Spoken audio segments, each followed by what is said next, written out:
gaba ake gane zurfin ruwa mutane da na tsaya ake gargadin rayuwar na zaune. Da na gaba ake gane zurfin ruwa mutane da na tsaya ake gargadin rayuwar na zaune.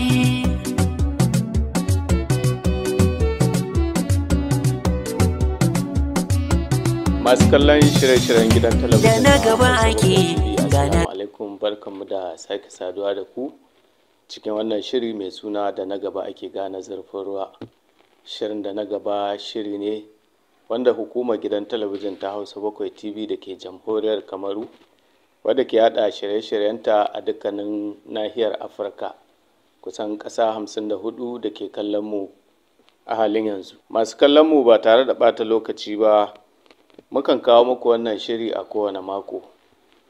Yau Allah ya kawo mu jamhuriyar Nijar a birnin Kwanni domin gabatar da wannan shiri da wani babban bako a cikin wannan zaure wanda ake kira da Honorable Alhaji Abdulkarim Hamani Ashiru, wanda shine dan isan Hausawan Afirka a wannan birni na Kwanni a jamhuriyar Nijar. Kanka rike barka da zuwa cikin wannan shirin. To a gurguje masu kallon mu za su yi ɗan takaitaccen tarihinka kamun mu shiga cikin shirin.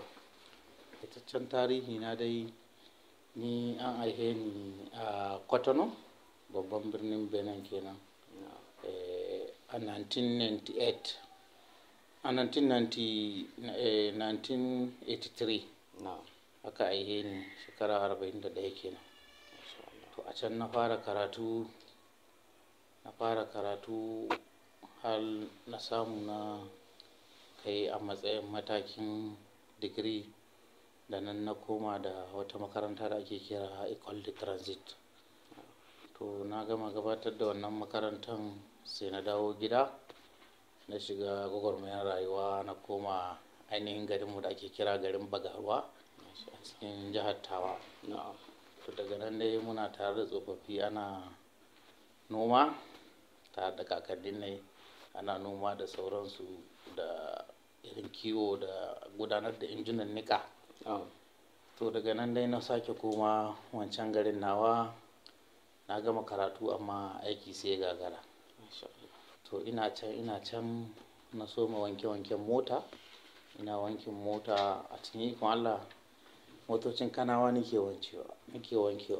To akwai wani Alhaji Alfa da yake Bakano ne, mai kuɗi ne sosai, yana sayan kaya. To wata ina wanke motansa sai mantuwa ya yada 2 miliyan sefa, kuma lokacin 2 miliyan suna da daraja tun a lokacin. To da na tsinci wannan kuɗin sai na aje su.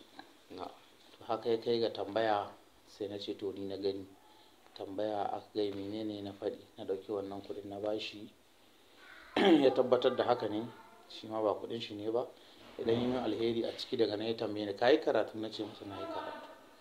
Sai akwai wani bazan fare da ake kira Ali Tupac, shi kuma babba ne a wajen harakan clearing agent na Afirka gaba daya.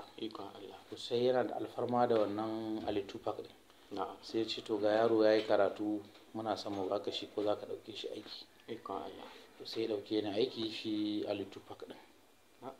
To a wajen gwagwarmaya nan dai na fara aikin harakan motocin tourist nan da su kwantina da sauransu. To kasan Allah yanda yake abunsa, sai ba ni ɗaukaka, na samu jarumta a cikin wannan ma'aikata, har ya kasance na zamani ne wakilin ma'aikatan.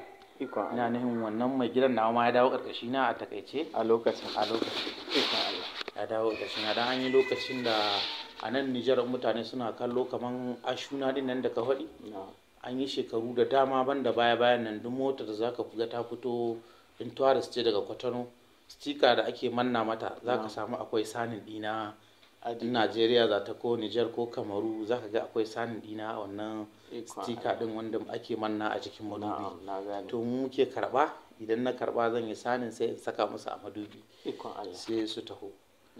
To kaji daga nan dai muna wannan aikin har gwamnatin ƙasar ta kwace aikin daga hannun kamar mu da muke ba 'yan ƙasa ne da sauransu, sai ta mai da shi wani abu da ake kira defi employment. To ni da yake ina da takardar ƙasa kuma can aka ihe ni, kuma dai da sauran ma 'yan ƙasan ma 'yan Nijar ne muka samu kai gwagwarmaya da wani badamangare da ake kira Adamu, Allah ya masa rasuwa, Allah ya ji kanshi, akai gwagwarmaya muka samu muka shiga wannan kungiya ta defi employment ta ƙasar, da yake mun kware wurin aikin sai ta ci gaba da aiki da mu.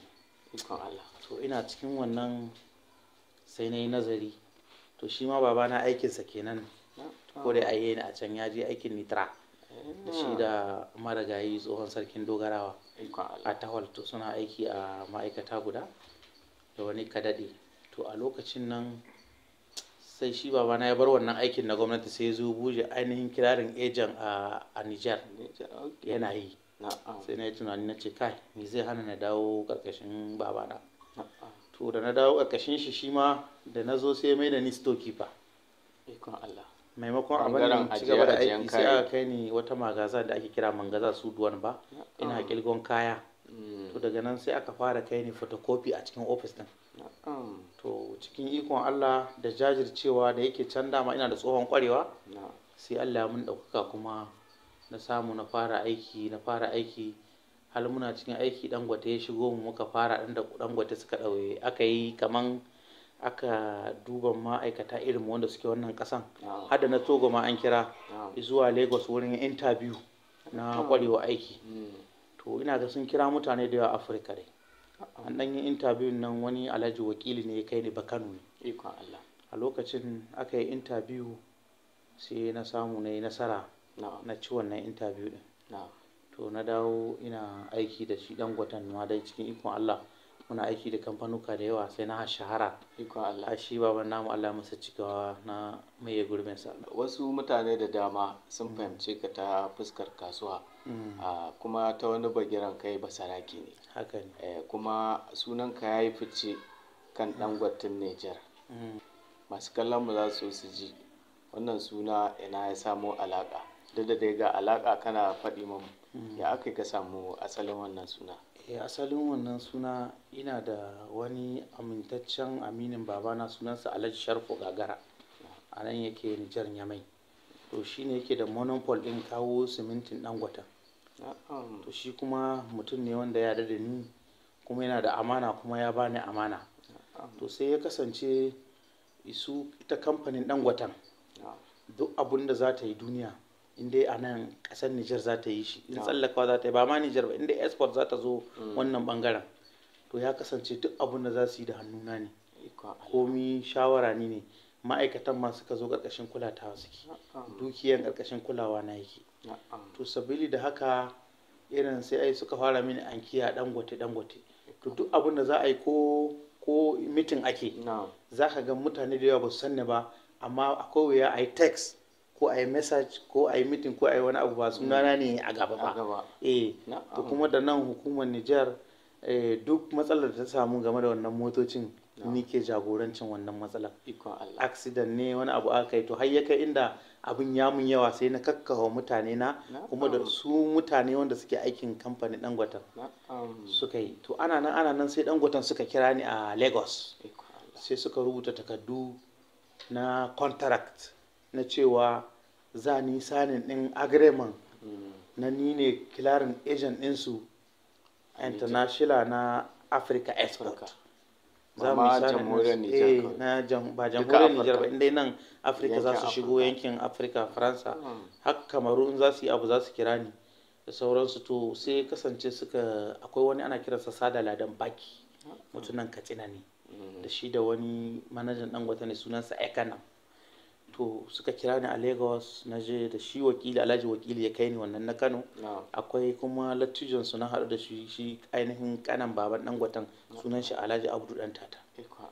To aka yi interview da ni, aka yi sign in contract in French and English, cewa to gashi duke Dangote duk abin da zai shigo zan kula da shi, ga kuma iya adadin abin da zan dinga samu ga komai. Na sa hannu, suka sa hannu. To kuma cikin ikon Allah yau kusan shekara 16 ni da su ba mu taɓa samun matsala ba. Isali ma na shiga ƙaddarar rayuwa wanda ya kai ni gidan kaso ma, an je wurin su an yi irin karere Na'am. suka ce ai su iya binciken su da iya tunanin su Ba su da yadda wannan suke aiki da ni Mm. ba su yarda da cewa abin da ake zargi na ba zan aikata, saboda haka kamfani na ne dama yake aiki ina da yara su za su ci gaba da aiki da ni har da Allah ya hitowa Allahu akbar. kuma haka suka ci gaba da aiki da ni ina gidan yari ba abin da ya canza ba matsalar da aka samu har Allah ya sa kadarar ta kare na fito. To a honorable Abdulkarim za mu so mu ji a menene ya jaza ma wannan gwagwarmai da kuma juriya da nasara da ka samu, za ka iya tuna haka? Gaskiya na yi gwagwarmaya tunda na yi kaga na farko ina kwangila ina gine-gine ina kasuwanci kala-kala, babu irin kasuwancin da ba na yi halattaccen kasuwanci wanda zan samu masarufi da zan ci a rayuwana. To amma shi kalubale na rayuwa akwai kalubale wanda guda biyu ne wanda ba zan taɓa manta da su a rayuwa ba, kuma ba na fatan wani musulmi ya haɗu da wannan kalubalen.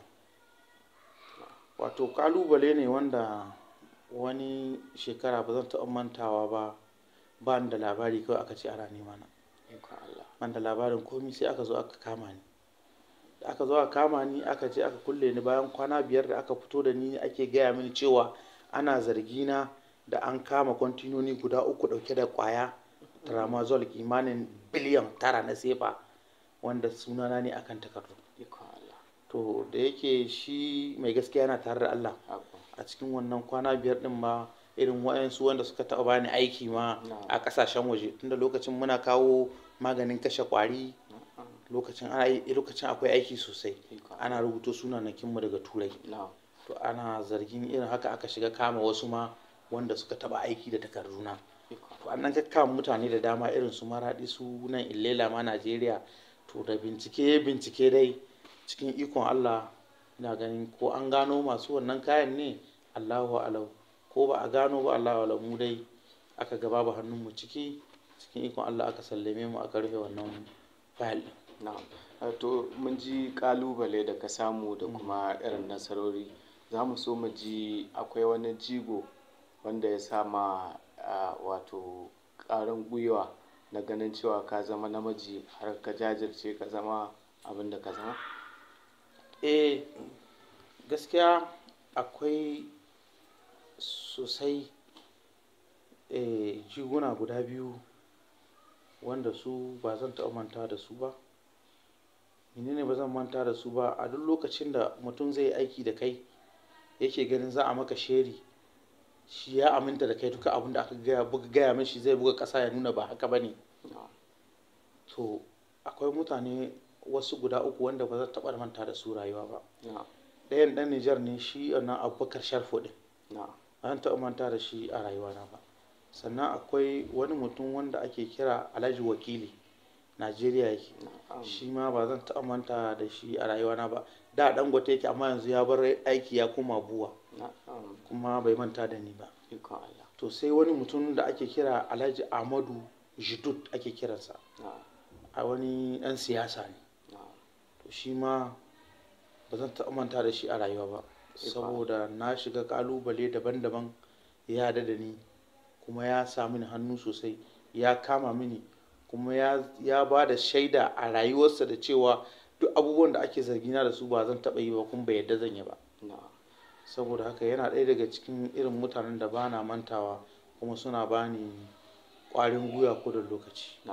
To duk wanda ya san ka tare da jama'a, wanda wasu suka yi tunanin tuntuni za ka fito takarar siyasa a lokacin da ake siyasa, kuma baka taɓa gwada cewa za ka fito ba, sannan ko da yaushe jama'a na bibiyar ka, za ka iya tuna menene ke alakanta ka da al'umma da yawa? Ni duk wanda ya san ni ya san shahararren ɗan siyasa ni, saboda ina duk kusan wanda suka yi takara shekaru da dama na jam'iyya wadda ta faɗi wadda ake kira PNDS tarayya. Daga ina ga babu wani wanda yake cikakken ɗan tarayya dai wanda bai sanni ba game da kuma gwagwarmaya da nake akan siyasar nan, amma ban taɓa nuna ina son takara ba.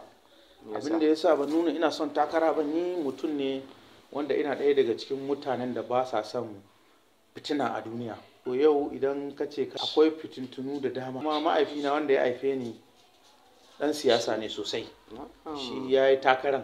Ikon Allah. Amma a yanda duniya ta san mahaifina game da siyasa, a ƙauyen garinmu Na'am.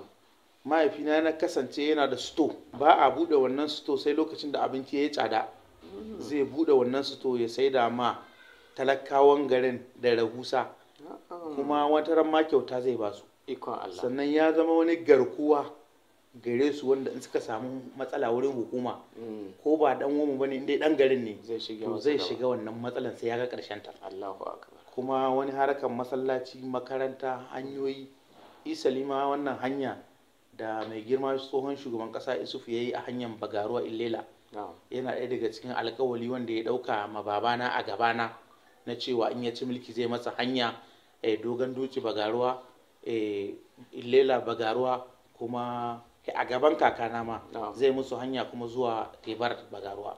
Kuma alhamdulillah da ya ci mulki ya cika wannan alkawalin, da likita da ya alkawalin zai mana, mun ji daɗi ya cika shi. So shi sai ya sanar da ni cewa kafin Allah ya ɗauki ransa, gurinsa ya cika, ya gama da siyasa, Na'am. ya yafe ma kowa kuma a yafe masa, Ikon Allah. saboda shi ya bar siyasa, abin da yake bukata an masa a garinsu. To a lokacin da ya fara fitowa takarar shi na farko, to sai aka fara samun wasu kalubale, wasu na cewa shi ai ba ma aihahen garin ainihin ba kaman ainihin dan gari ne, an aihe shi a garin ne, ya zo ne, Ikon Allah. shi mutumin loga ne, ai ba mutumin Bagaro ba ne. Na'am. Kuma wanda suka kalubalance shi din aminan shi ne da abokanansa. To wannan ya zo ya gama, sai na cire ra'ayin siyasa, saboda yadda na ga ya shiga kalubale, ba na son in shiga wannan kalubale. Suna jawo ni amma ina kiyawa. Ana kiyawa. To na zo nan garin, kuma lalle ni ba a yi nan garin ba ne, amma na zama ɗan nan garin. Ikon Allah. To na zo nan sai na shiga siyasansu, ina kamawa, su ma na yi gwagwarmaya sosai akan siyasarsu. To ni ba ni zan tsaya takara ba, Na'am. lalle a cikin jihar ni ne mataimakin shugaban matasa Ikon na Allah. jiha. Na jiha. Yes. Na'am. To akwai wani yaro wanda wani daga cikin matasa ya rasu, ana buƙatar mai gurbinsa. Na'am. Shi yaron sai girmama ni, ya sallama mani, na yace yana cikin 'yan takara, Allahu akbar. sai na tsaida shi takara. To sai ya kasance su ma manya, su ma suna da wanda suke so ya yi takara. To su sauran abokanan mahaifina ne ma, sai suka yi kuskure na lattijawa, maimakon su kira ni, Na'am. kai ɗanmu ne, janye mu bari, sai suka ɗauko abin da siyasa yake yi. Me suka yi siyasa Gawa. shine suka je ƙauye, delege wanda za su yi zaɓe, Na'am. suka sassaye su da kuɗi, Ikon irin a Allah. kawo su da dare a yi zaɓe mu mai kumya. Na'am. To sai ya kasance wa'annan da aka saya, Na'am. ni dama mutane na ne, na yi musu abin da kuɗi baya sayan su. Allahu akbar. To da suka zo nan garin, ina ganin suka so za a yi zaɓe, sai suka je suka sauko wani gidana gaba ɗaya delegate.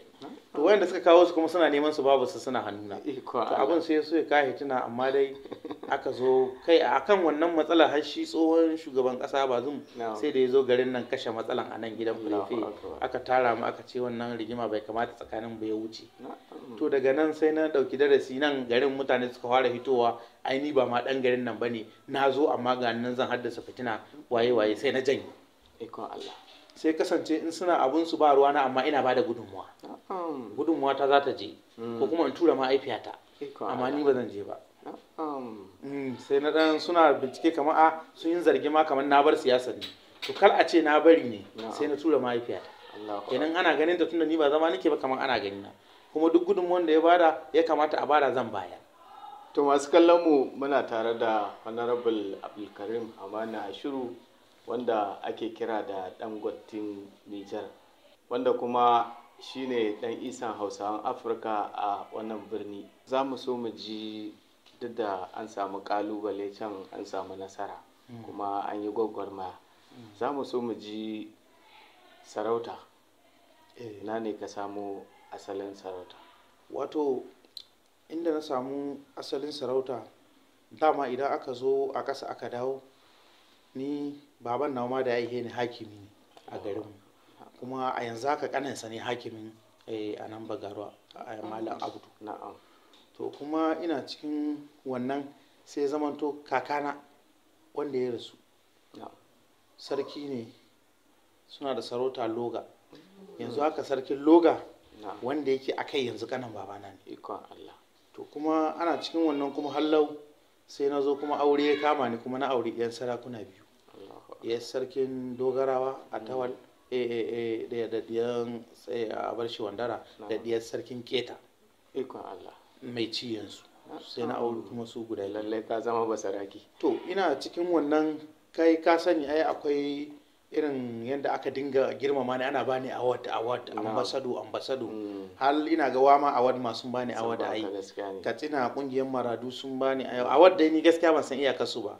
To na tamaki wasu kungiyoyi na marayu wanda bila adadi ni ban san asalin su ba gaskiya, su sun san ni amma akasari ni ban san su ba. Don kwanakin baya kungiyar marayu ta Hausawan Katsina ta kire ni ta bani award, mun halitta wurin tawaga, amma sai da na je ne na gano wasu daga cikinsu da shugaban alkalai na jihar Katsina sun bani award masanawa su ka gani da ana wannan. Sannan kwanakin bayan ga ita Arewa 24 ta kira ni taron arewan na wadda aka yi a Yankari sun bani award, shi ma sun bani ambasadon zaman lahiya. To bayan sun kafin ma su bani ambasadon zaman lahiya, ni ambasadon zaman lahiya ne a masarautar Hausawa duniya.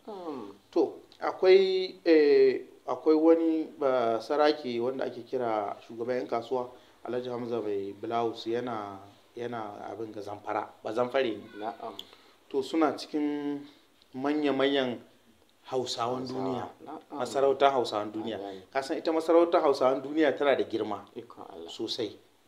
To irin mun zo mun yi siyasa ta kwankwasiya a Kano sosai, mun kama ma abba gida kuma cikin ikon Allah da wani abokina ana kiransa Alhaji Ibrahim Idi Tambari, muka yi gwagwarmaya sosai, aka kama ma wannan siyasar muka kare.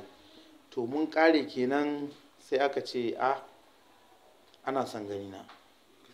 To na zo kenan na gamu da su, suka ce ai za a bani sarauta a cikin masarautar Hausawa. Na ce to ba matsala, Allah ya kai mu. To ina zamana a nan sai na ga leta daga masarautar Hausawa na cewa an bani dan isan Hausawan Afirka. To ina nan kuma da kuma ambasadan zaman lafiya. To isalima aka kawo mini lambar mota ta ma na fisa ambasada, ba na darmawa ne kawai saboda ni ba cika son suna ba a gane ni ba saraki ne waye.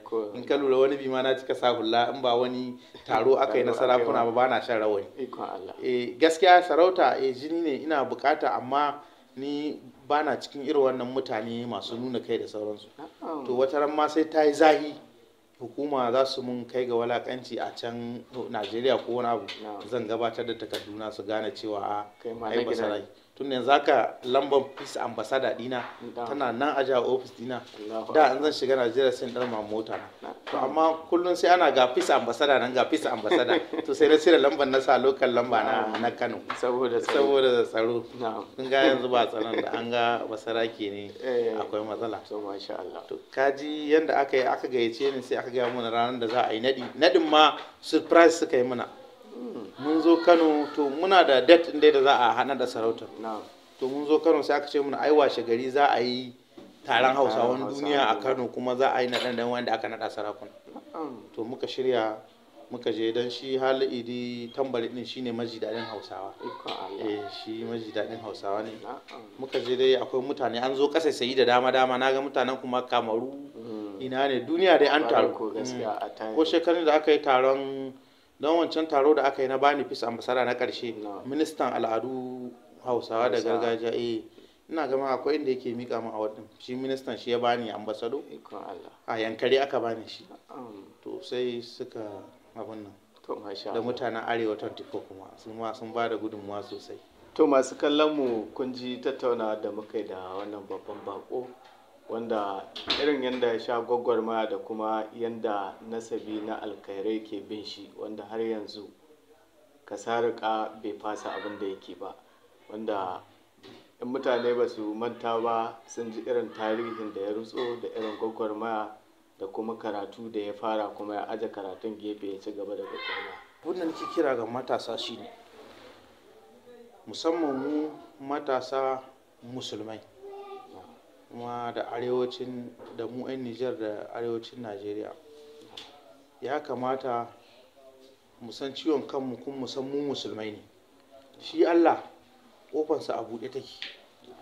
Wannan hitintinun da wannan rigingimun duka da ake ta rigima ana wannan shugabanni waye, ni a wajena ban ga laifin shugabanni ba. Saboda mu musulmai mun amsa Allah ya gaya muna a duk lokacin da muka gurɓace to zai ba mu shugabanni daidai da mu. To laifin daga mu ne, saboda sabon Allah ya yawa. Su turje wurin neman sana'a sai suka koma shan ƙwaya, ta'addanci. Daga inda kuma ka sha ƙwaya to ka zama ɗan ta'adda, ka kuma zama mai sabo. Yau idan ka tsaya ka nema da kanka halak, amma in ka ce sai ka sha ƙwaya sai ka yi ta'addanci, to rayuwarka ce.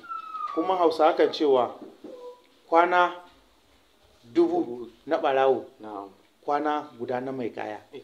Duk abin da kake yi haƙƙi Allah bai bari, yana bibiyanka. In shekara 1000 kai sai an kawo wani wanda asirinka zai tonu.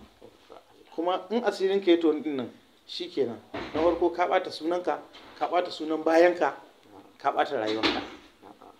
To muna kira ga matasa, wallahi yau ko noma ka koma za ka ci. Sannan abun da yake bani haushi da bakin ciki, yau duk inda za ka shiga duniya almajiri zai zo ya tsaye za ga malam Bahaushe ne, tsoho ne, yaro ne, mace ce, malam Bahaushe ne. Zuciyoyinsu sun mutu, bayan kuma mu a namu musuluncin da muka amsa sunan mu musulmai bara haramun ne.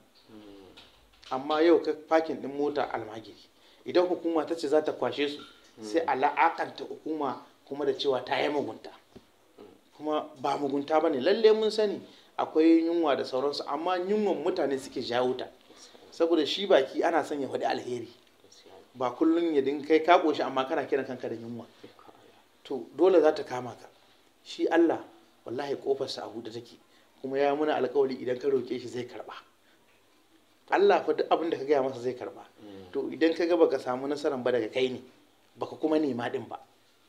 Amma ni na yi tawassali da cewa hal idan zan nema wajen Allah to wallahi zai bani. Babba ne, yaro ne, karami ne, mine ne, yana da daraja. Ka ba ɗan adam daraja, ka yi hulɗa da kowa.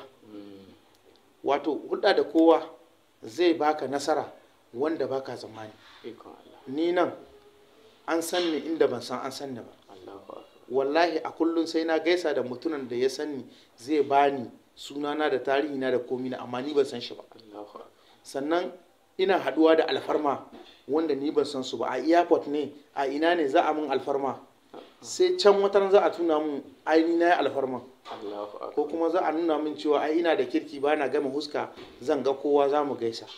To sai na gano cewa watar na saurari wani malami yana wa'azi, yana cewa babu abin da yake ƙara ma mutum daraja.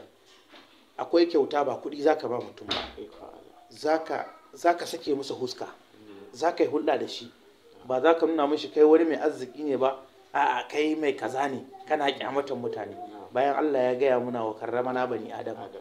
Kenan idan har Allah zai faɗi ka karrama ɗan adam, to babu cikin abin da ba a taimako a rayuwa. Allah bai yi abin da ba a taimako ciki ba, sai ya danganci ka auna ya za ka yi taimakon. To idan ka taimaka ɗin, kanka ka taimaka, saboda wannan zai kawo wata rana. Ni na taɓa zuwa police station ɗin garin nan, wani mutum ne ya bugi ƙanina da mota, ƙanina ɗan goge shi da mota, ya kasa haƙuri, ya je police station ta da rigima. Ko da na zo, ashe motar da yake tunkawan da ita babana ya saya mishi kyauta. Kaga da ya gani ya ji kunya. To wata ran kuma wani, ina da wani ƙane ana kiransa Abdul, wani ya kama shi ya kai shi police station, aka kulle shi akan jaka 300. Ya kasa hankuri, shi dan kasuwa ne. Aka kira ni na zo police station, sai na iske ashe shi wanda ya kulle karna wani, ina bin sa miliyan 2 bai biya ni ba. Sai na ce to yanzu ai dara ta ci gida, a cire 300 a bani 700. Kaga da ya san ina jin magana, ya dinga kewaye har ya kai ga manya, aka kira ni aka bani hakuri. Na ce to a kashe kes. To shi yasa rayuwa yadda bature ya dauko wannan abun ya yi shi ƙwarya, yake zagaye, to duniyar zagayawa take. Da gaske ne yana zagayawa, amma ba za ka sani ba sai ya zagayo kanka. To mun gode kwarai da gaske. Kiran da muke ga matasa kuma su rike amana, cin amana ya yawa, shi yake kai su baya. A duk lokacin da ka rike amana, to kana da nasara 100 bisa 100.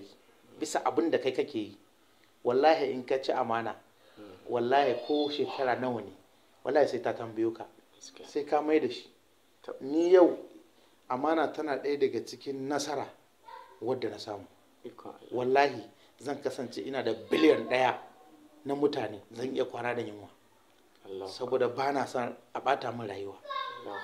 Wannan ƙannena ne zaune a nan, shi shaida ne, yana ganin in akwai kuɗin mutane ga ya san na mutane ne, in yunwa ta kai shi ba zan bashi ba zan taɓa ba. Za mu nemo wanda yake namu saboda miye ne mu riƙe darajar aikinmu, sannan kal mu ji kunya.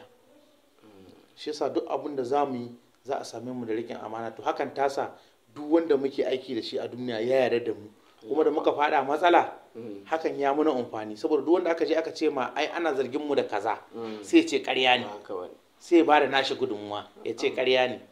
To kaga abubuwan rayuwa yadda suke tafiya ke. To a ƙarshe za mu so mu ji irin nasabi da komi na al'amuran rayuwarka. Za mu so mu ji menene fatanka ga ƙasashenmu na Afirka, musamman Nijar da Najeriya.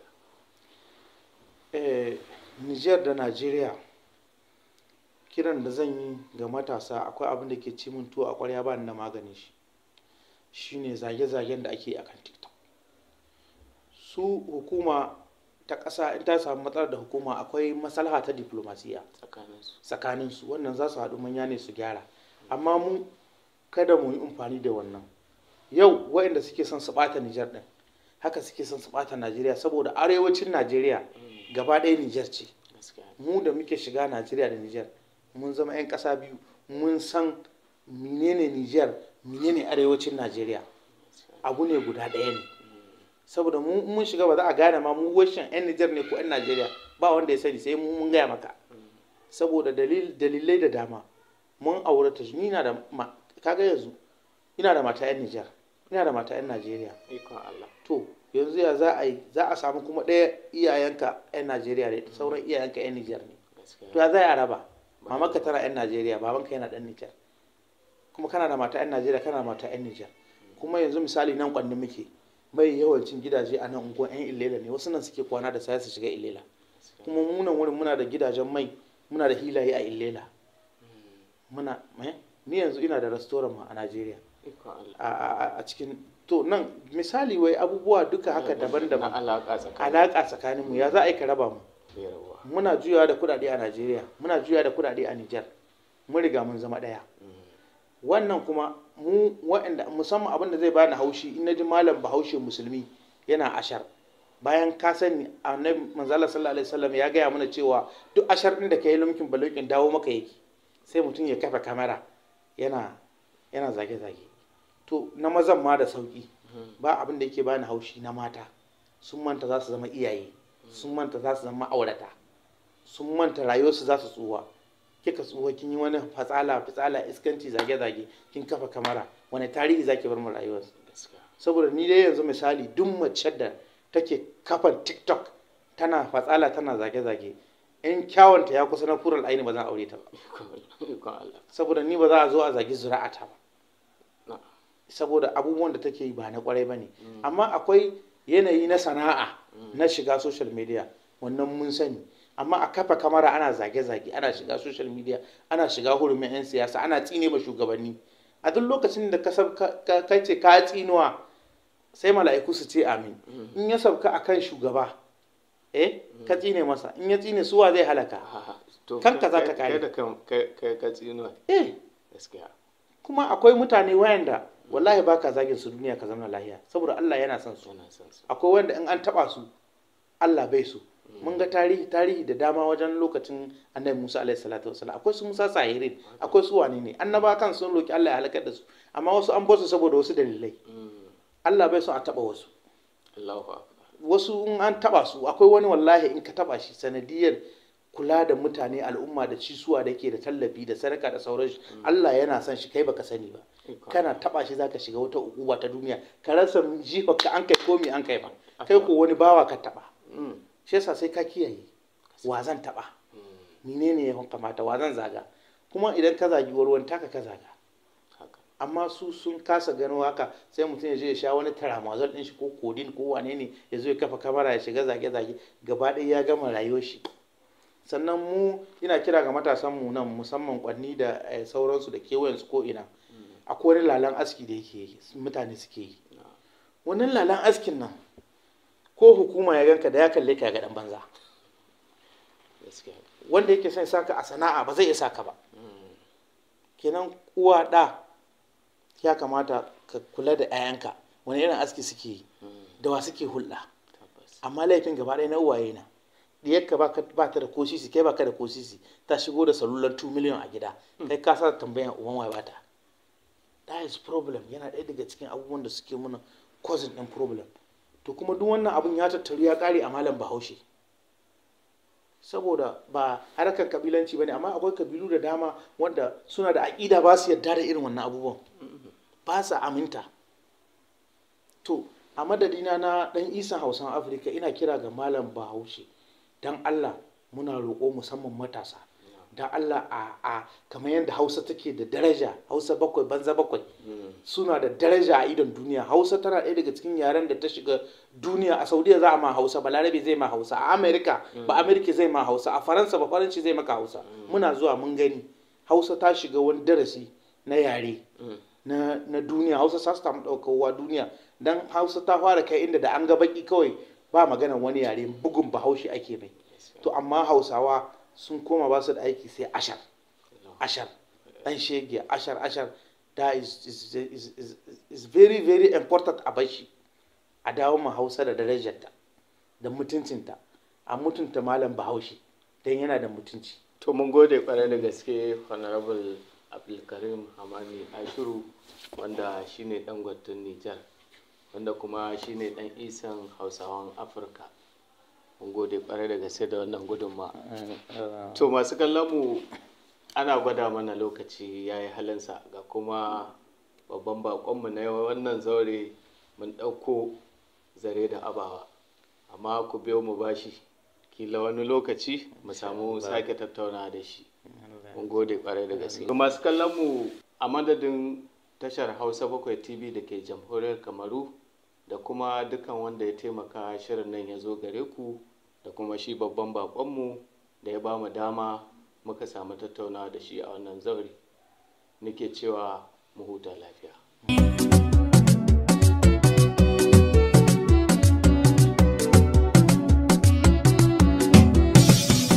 Da na gaba ake gana zurfin ruwa, ka tsallake bado sai ka ɗaukai inuwa, kalla ka ga shiru naka ne ɗan uwa.